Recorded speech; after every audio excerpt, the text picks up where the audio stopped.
County sheriff is now saying that he will ignore any of the White House's new gun control recommendations that his department finds unconstitutional. But this sheriff is not alone. At least 10 states now say that they're considering taking some sort of legislative action against the federal government. Those states span the nation, from Oregon all the way to South Carolina. Many sheriffs are now calling for action, like Lynn County, Oregon Sheriff Tim Mueller. Sheriff, welcome. Good to have you here today.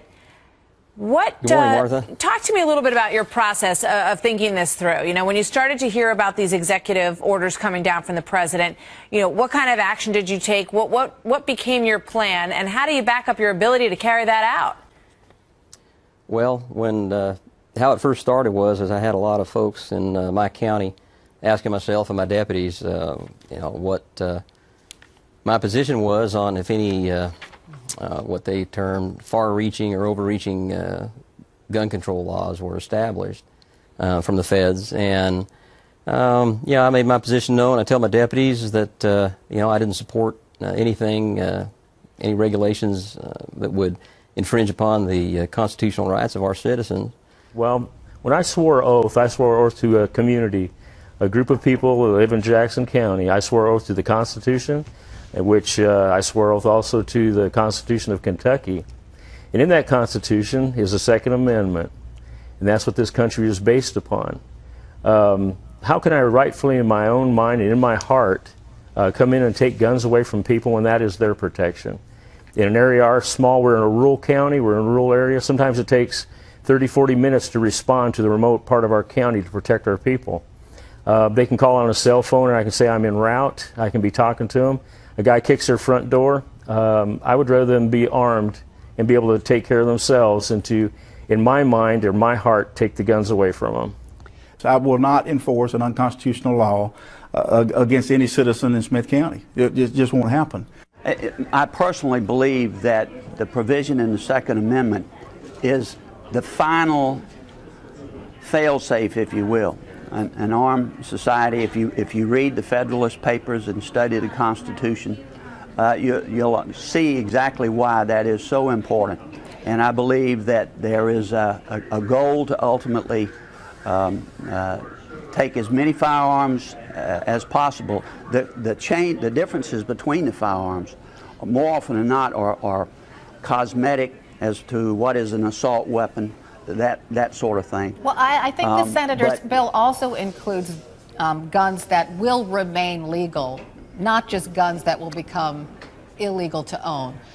Well, it's just like if you take out part, it's kind of like the Bible.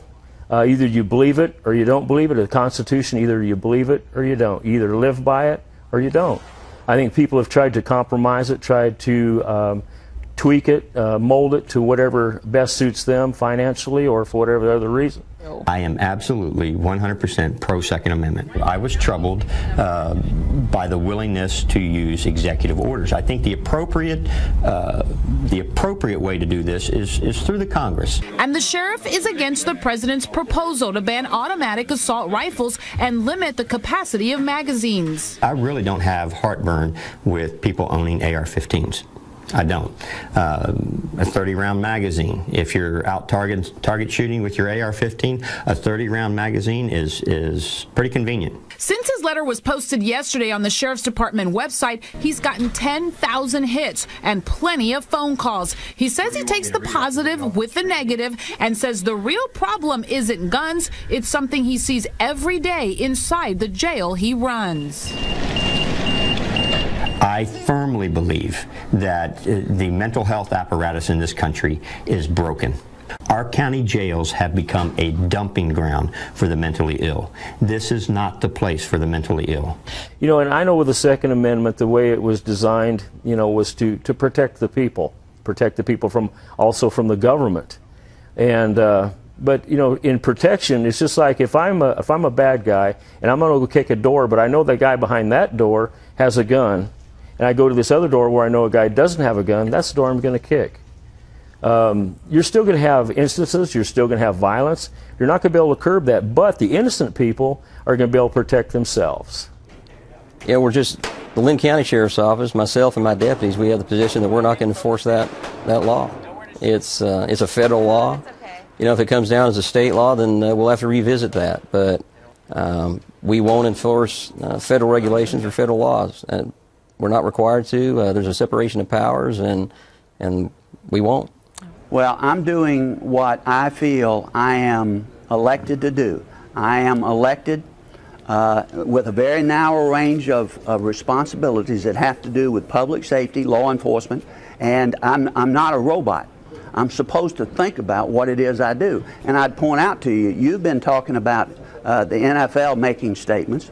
I remember then Senator Clinton screaming that she was tired of people saying that it was unpatriotic to criticize the president. All I've done is stood up and expressed my view of this very crucial part of the Second Amendment that I see in an instance of taking advantage of people's grief to pass things that in the final analysis are not in the best interest of the country, and the Second Amendment that is such an important part of protecting this republic. Everybody in law enforcement and the judiciary takes the same oath. I took the oath. It's to uphold the Constitution of the United States. Implicit in that oath is a judgment that each individual makes. Is this order that my superiors have given me? Is this request that my colleagues have asked of me? Is this application that lawyers have made before me consistent with the Constitution? Normally, there is tremendous cooperation between state and local law enforcement on one hand and the feds on the other. And that's for a variety of reasons. They help each other. Sometimes the state has to call in the feds, and the feds have something the states don't, a big fat checkbook. So the feds fund a lot of local law enforcement. Is it a crime for him to refuse to cooperate with the feds? Absolutely not. Does he have the discretion, the lawful ability to refuse to cooperate with the feds? Yes, he does. This is actually a growing movement throughout the country. Local and state law enforcement saying to the feds, those are your laws, you enforce them. I mean, it's fascinating. I mean, when you look at an executive order, I think most people would assume that that's an executive order, that has to be carried out across all levels of law enforcement in the country. So the President of the United States cannot tell a local sheriff, a local police officer, a state attorney general what to do. I commend, I applaud local law enforcement when they say to the feds, don't come here. This is our problem, and we'll deal with it. The Constitution means what it says right here. Fascinating constitutional debate, and I know that you're somewhat interested yes. in those. Judge, thank you so much. I'm hung up on this Constitution thing. We love that about